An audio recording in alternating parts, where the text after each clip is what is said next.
In politics, if you're not on message, you are losing. Let's get to it.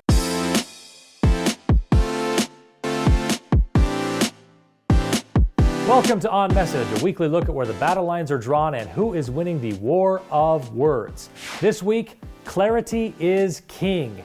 And clarity is in short order these days when it comes to the measures in place to slow the spread of COVID-19 and when they will end. If you're having trouble keeping things straight, well, frankly, who can blame you? Take this past week alone. We heard from Dr. Anthony Fauci himself, who managed to say we're headed back to normal by fall and masks could still be required until next year. Pretty easy to get your predictions right when you manage to cover every potential outcome. Meanwhile, here in Utah, Governor Spencer Cox tweeted that he is, quote, baffled by the pessimism he is hearing from the nation's capital. The governor went on to say, I truly believe that we will be celebrating maskless in large groups by the 4th, if not sooner. I take that to mean the 4th of July. His comments come on the heels of daily reports of around 300 to 700 new cases, numbers that are refreshingly low, as well as news that there will be sufficient vaccines for 130 million Americans by the end of March. So why isn't everyone singing from the same hymnal on this one? Well, I can think of three possible reasons. First, you have multiple messengers: Dr. Fauci, governors, doctors, drug makers, and of course, people who are in no way qualified to opine but will opine anyway. The second reason is closely related to that. It's possible and even probable that no one really knows when things will be back to normal, or if they're going all the way back, or if there's a new normal. Now, if you listen to Dr. Fauci closely, he hedges and says masks could be necessary next year. That's not a real definitive statement. For that matter, neither is heading back to normal. And that's the third thing I'd put on the list.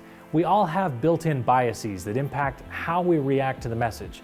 To some extent, we all hear what we want to hear. There are those who hear we may need masks until 2022, and they're relieved to see that we aren't rushing back to normal. At the same time, there are those who hear those same words and immediately get angry at the mere suggestion that it's even a possibility. So, what's the lesson? When you have something important to communicate to a broad audience, you want to have a single messenger if at all possible. If that's not possible, ideally you want everyone who is a messenger to share the same message. This is why politicians use talking points. They refine the language and then give it to everyone, so they benefit from repeating the message over and over, but they can keep the message relatively clear. It may seem canned, but it actually keeps the confusion to a minimum. Clarity of message saves you confusion, saves you time, and saves you money. One final note, a few weeks ago I encouraged the Cox administration to push to get the vaccine numbers included in the daily headlines along with the number of new cases and deaths. Now, it hasn't changed everywhere, but you may have noticed KSL.com is now including the number of vaccinations given each day, and it certainly changes what jumps out, especially as the number of cases drops to triple digits and the vaccination number increases to over 10,000.